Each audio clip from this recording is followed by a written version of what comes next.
Alis na po ako.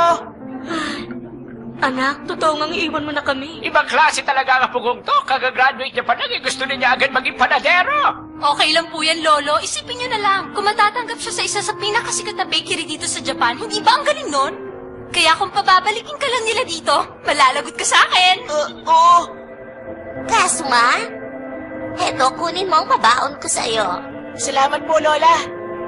Magpapaalam na rin ako sa mainit mong mga kamay.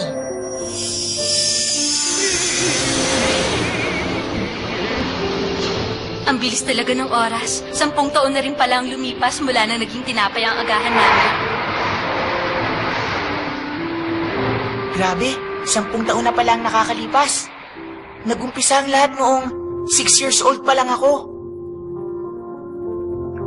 Mama, Inaho, sabi ng nanay ang itawag mo sa akin. Nanay, tinapay naman po ang kainin natin. Ano ang sinabi mo? Magkakainin mo ng tinapay ang magsasaka ng panay! Pero tayo na lang po ni iba rito. Yung pong classmate ko si Manami, kumakain na sila ng tinapay. Tama, at nagtatanim na rin sila ng trigo doon. Ano ka ba? Pati ba naman ikaw? Ikaw, Kazuma, ano masasabi mo? Kazuma!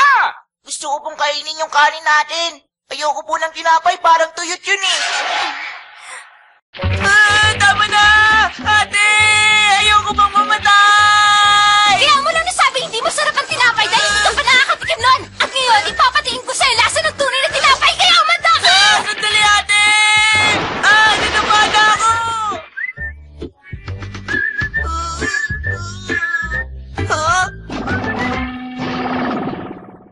Teka, mayroon ba talagang ganyan dito sa lugar natin?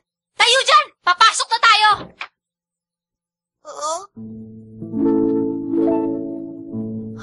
May windmill! May reindeer! Galing!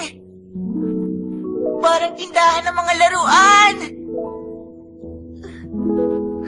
Pwede nyo makain lahat yan. Tinapay kasi lahat yan. Good morning po, kuya.